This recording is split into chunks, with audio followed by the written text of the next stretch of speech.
Hello humans, today I have something absolutely special for you. Christmas has come early.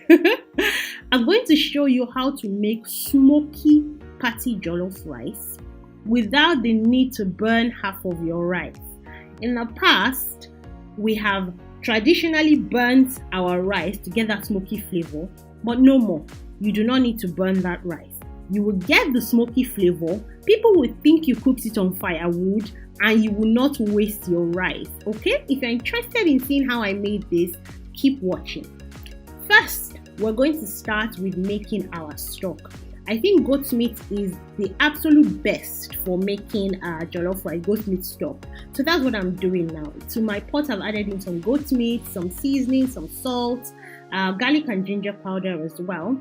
And I'm just going to mix that together and allow that to cook in its own juices for about 5 to 10 minutes. Doing that step helps make the meat itself very flavorful. So once that is done, I've added in enough water to cook my meat thoroughly. And I'm just going to stir that around a bit and then cover it and cook it for another 20 to 25 minutes till the meat is nice and tender and the stock is very rich and flavorful. Okay, so once my stock is ready, I'll set that aside and then we can get cracking with our rice. Now in my sink, I've added in a bowl and I've poured in my rice with lots of water. Now you do not want to skip this step. This step is absolutely important. You need to wash your rice thoroughly several times. Don't get tired of this. 5 times, even 10 times if possible.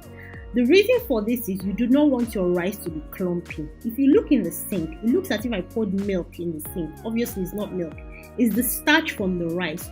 You need to wash it really thoroughly several times. If you don't, your rice will be very clumpy, very mushy, and it will just not have that nice single grain that is traditional or that is desirable when we're making patty jollof rice. Okay, so if you get tired of washing several times or you don't have enough time, you can actually use boiling hot water. So to that, I've added boiling hot water and I'm going to use a spoon to move it around because I'm obviously not going to put my fingers into hot rice water. I don't want to boil my fingers. Okay, so I'm just going to mix that around to get things moving, and then I'm going to pass it through a sieve. So I'm passing it through a sieve because I don't want too much water. I don't want too much moisture in my rice because you will see that when we are cooking the actual rice itself, we're not going to use a lot of water to cook. We're going to steam it rather than boil it in water. Okay, so once I've passed that through the sieve, we can start on cooking the rice. So to my large pot, I've added in some oil. And then I'm adding in some tomato paste and some onion. Now, this step again, you should not skip it. Now, I know I'm saying that you shouldn't skip a lot of steps. Patty jollof rice, delicious patty jollof rice does not happen by magic. There are so many techniques to it that you need to follow to get the best results, okay? So you're going to fry the onion and the tomato paste for at least 10 minutes, if possible 15. Keep stirring, keep frying around because you don't want your tomato paste to pass its sour taste to your rice. Frying it will help get rid of most of that sour taste. Once you're done with that, you can then pour in your blended onion and pepper and tomato. So that I've added in my spices. I've added in curry powder, salt, thyme, and seasoning. I also added in garlic and ginger powder. It's not essential that you add garlic and ginger powder, but I like the flavor, so I usually add it. You can leave it out in yours. So we allow that to fry again for another 10 to 15 minutes. It's very important. Keep stirring at intervals so it doesn't burn. And then I'm going to stir that. And when I'm happy with my base, I'll taste the base as well and make sure that everything tastes as it should. Then it will be time to add the rice. Okay, so once the base is done, I'm going to add in my washed rice. If you notice in the bowl, there's no water in the bowl. That's because I drained it. We don't want excess water in this rice. We're only going to use enough moisture just to keep it from burning. But you do not want boiled colored rice. You want steamed rice so that everything will be nice and tasty. So I've coated the rice in my lovely jollof base. And once I'm happy with that, I am going to pour in our meat stock. So that's the meat stock that I made from earlier. I'm pouring that into my rice and I'm just going to add a small amount of water. You want just enough water to cover the rice. You don't want too much water in that rice, okay? Very important. So I'm just going to move that around and mix it a bit. And when I'm happy, I've added in some bay leaves as well, which adds a nice flavor. And then I'm going to cover it up and seal in all the moisture with foil. This is also an essential step because it helps trap in all the moisture, so you wouldn't need to use a lot of water. Steam won't escape. So after about 30 minutes, I opened it up to check purely because my family members were hungry and they kept hurrying me up and saying, oh, is it not ready? But it wasn't ready when I looked at it. So I decided to cover that up again and allowed it to cook for a further 20 minutes. Now, the reason why it took so long was because I was cooking it on very low heat. You need to cook it on low heat so that it doesn't burn. If you don't mind it burning, by all means, please do cook it on high heat. But it means you will need to add a lot of water, which we are trying to avoid, okay?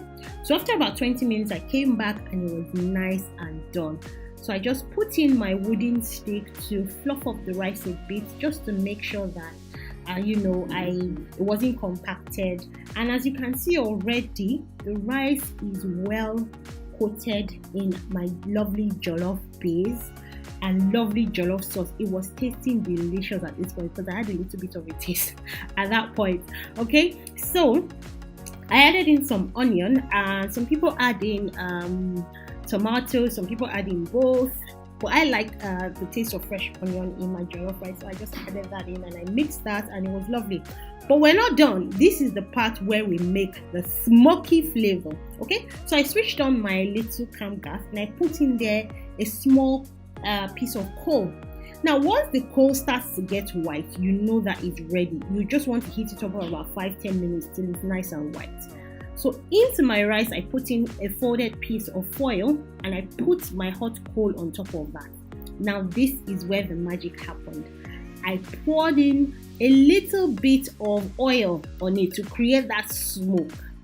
And then I put the lid over it and I trapped it in there.